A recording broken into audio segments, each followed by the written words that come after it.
Andy, I want to start with this. You were just telling me a few minutes ago that you hate new Amazon sellers. And I think this is something our listeners need to hear. I mean, you've sold 30 million in the last couple of years. And actually you were the first person that told me about Amazon. And I think you've probably told literally thousands of people about selling on Amazon. So when you said that you hate new Amazon sellers, I was taken aback a little bit. Break this down for us. Why do you hate new Amazon sellers?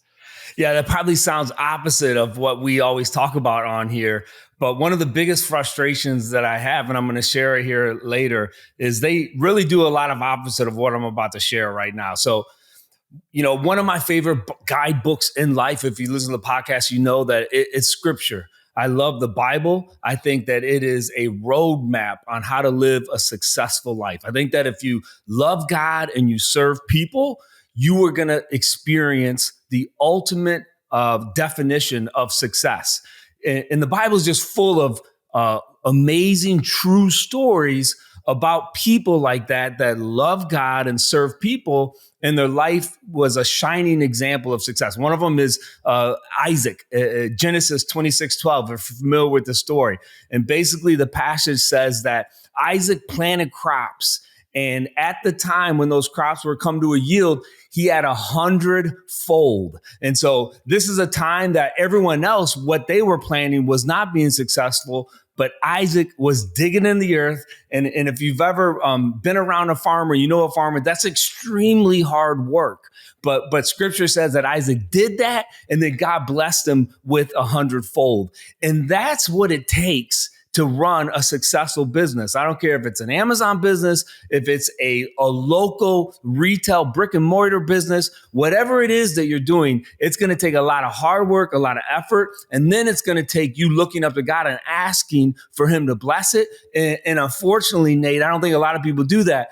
But what I am excited about is there is a couple that lives next to me named Kyle and Debbie, who just recently started selling on Amazon over a year ago. And I think they put into practice kind of what Isaac did in that 26:12. So I'm excited to be able to share those four things. And then I think at the end, we're going to get to why I don't like new sellers. What's interesting in that passage, if I remember correctly, is, Isaac was planning this harvest while most people around him were leaving, right? They were kind of giving up. They were going away. They didn't have faith in, staying in the area and doing what they were doing. And, it's interesting. I feel like we've heard over the years, is Amazon still a good way to make money? I think if you've been following the show, and you've had a lot of good examples, comparing starting an Amazon business to starting a Subway franchise or some of these other ways that people, getting into real estate, whatever it might be. And I think there's probably valid opportunities there. But what's interesting, we've seen people go through, whether it's the Amazon seller tribe or people locally to you, start just in the last year or two. So I'm interested to hear what Kyle and Debbie have done well that's worked for them, even though some other people might say this isn't the right time to get into Amazon. Yeah, absolutely. And as we're talking about this, and this is the thing, one of the frustrations that I have, right, with newer Amazon sellers is you have to have a high risk tolerance. And in order to learn anything, right, you have to be willing to educate yourself and possibly even, Nate, maybe even break even for the first year, or maybe break even for the first 2 years while you're really learning and understanding the business.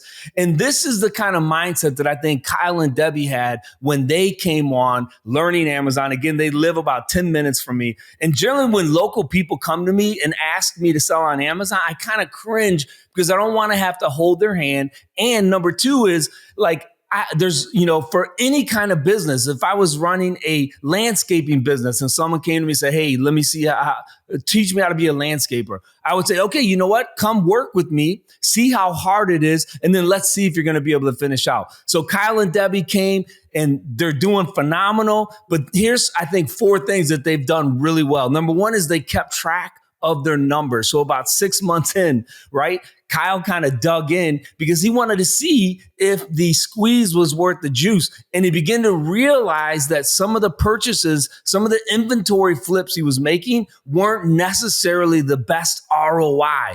So what we often talk about, Kyle and Debbie did about 6 months in, right, checking the numbers. Yeah, and that's hard to do though when you're first starting off. I mean, I think we just talked about it recently. In the beginning, you do just have to sell. So what do you say to someone when they're going 6 months and they're like, man, the numbers seem like they're just not working out. Should I give up? What's your advice there? Yeah, so we always say, like, in my previous job, it was a social service job. I honestly think it took me 5 years to really figure out how to do what it was that I was supposed to do. 5 years. So imagine that. Year one, when I finished the first year, I think I'm doing good. Then year two, I'm like, oh my goodness, I didn't even know what I was doing in year one. Year three, I'm like, okay, I'm learning new stuff. Year four, and then year five, I finally kind of settle in, right, and figure it out. I think any small business or entrepreneur journey is very similar. Selling on Amazon is very similar. So you need to have those checkpoints. We do that in our business, right? So at 6 months in, he had this checkpoint, and I think it was a great realization for him. They realized, hey, look, you know what? I think we need to switch up the product mix that we're selling. And so they looked and they dug in and they saw that there were certain niches that they were very profitable in. And then there was other niches that they weren't so profitable in. So they really started to dig down and specialize in the niche that they were finding their profit in.